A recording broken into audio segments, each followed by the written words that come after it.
Namaste, brothers and sisters all over the world. This is Dr. Satish Prakash welcoming you to episode 4 of Gurukula Sandesh.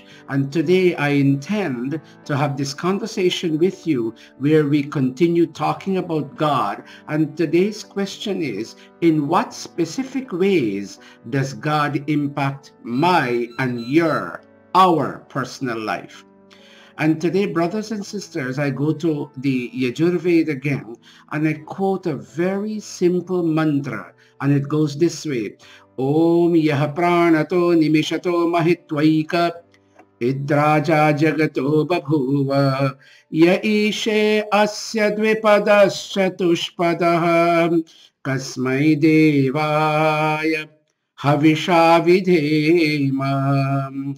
And the mantra asks me and you to focus on the breath that we take in and the breath that comes out and the wink and the blink that goes on in our eyes.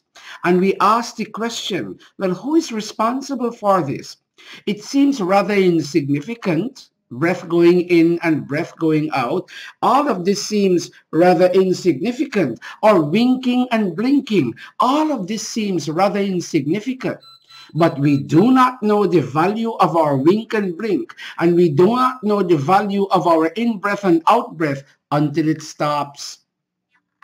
And when somebody lies prostrate on the ground and he no longer winks and blinks, or he no longer breathes in and breathes out, then we say, my God, he has stopped breathing. Oh my God, he doesn't wink and blink anymore. There is no movement, life movement in his eyes.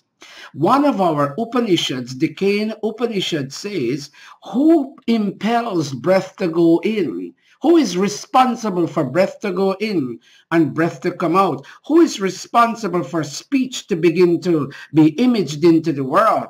And the sum total answer of all of this is that there is a cosmic being, brothers and sisters, whom you and I would not see with our naked eye, but there is a cosmic being responsible for the operation and movement in every particle and every atom in this vast expanding cosmos. And this mantra is telling me and you, it is he, the cosmic being, the designer and nurturer and transformer of this universe, who is responsible for breath to go in and breath to go out, and for every wink and every blink, he is responsible. When he thinks it fit, then he can stop this, and your life and my life would come to an end.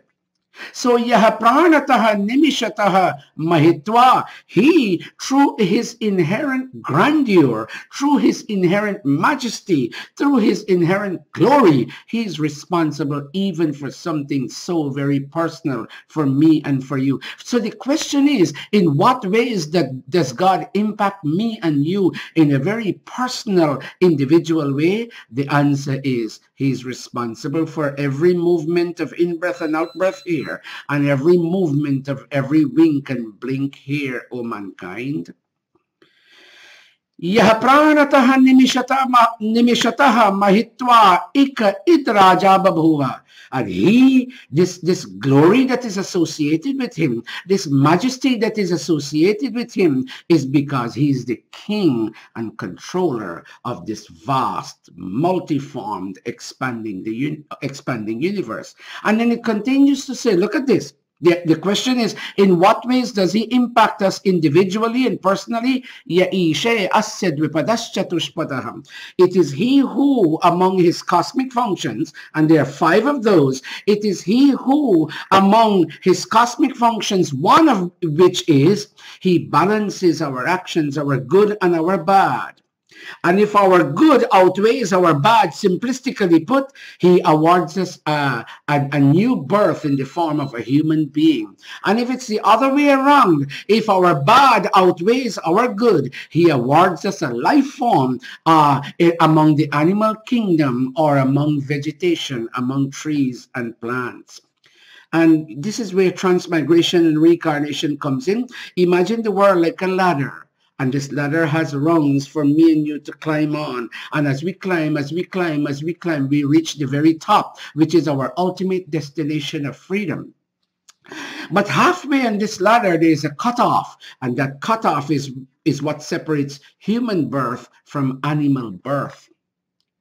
And oh, mankind, it is very, very beneficial for me and for you as we perform actions in this world. We need to ask ourselves, in what ways would these actions determine our future existence in terms of our future life form?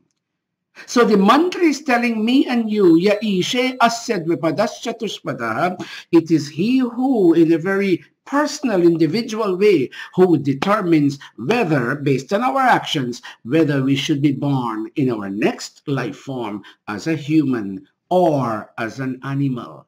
So when you and I worship God, we must bear this in mind too, that inasmuch as he impacts the cosmos, or mankind, inasmuch as he impacts big things, he also impacts little things related to me and to you. And one of that is he impacts our breath, in-breath and out-breath, our wink and our blink, and whether we are born in our next transmigration, in our next reincarnation, whether we are born as human and as animal. And the mantra in the last line of the four-lined verse, it asks us, let's put the flowers of our devotion in this palm, which is our mind, and in this palm, which is our intellect, and let us join the long line of advanced thinkers who are ready to surrender the flowers of their devotion to the feet, the cosmic feet of God. It's very important. Sometimes people say that religion can be a very complicated thing, and perhaps it is. But Vedic religion, as explained by the ancient rishis and by a modern rishi by the name of Rishi Dayanan Saraswati, Vedic religion is a very simple thing. There is God, there is me, countless me's, meaning countless individual souls, and there is this universe, nothing more, nothing less. And as you and I use the resources of the universe to perform our actions to climb on this ladder, let's be conscious of him exercising control. He has only 5 functions. He designs the universe, he nurtures the universe, he transforms the universe, he releases wisdom at the beginning to the first set of created human beings so that they could turn the wheel of human civilization. He releases wisdom and he dispenses justice. When he awards us life forms in a new dispensation based on the sum total of our actions, he is dispensing justice, mankind. So come you and I, religion is a beautiful thing, a loving thing, something there to guide us in our deliberations, because we are very limited in our understanding. We need somebody to inspire us, and that God is just next to us in our heart region, and he's whispering to us. He doesn't take away our inherent freedom of will, yes, but he whispers to us to motivate us, to inspire us, that we might make right choices as we move along the pathways of this world. So this is Dr. Satish Prakash.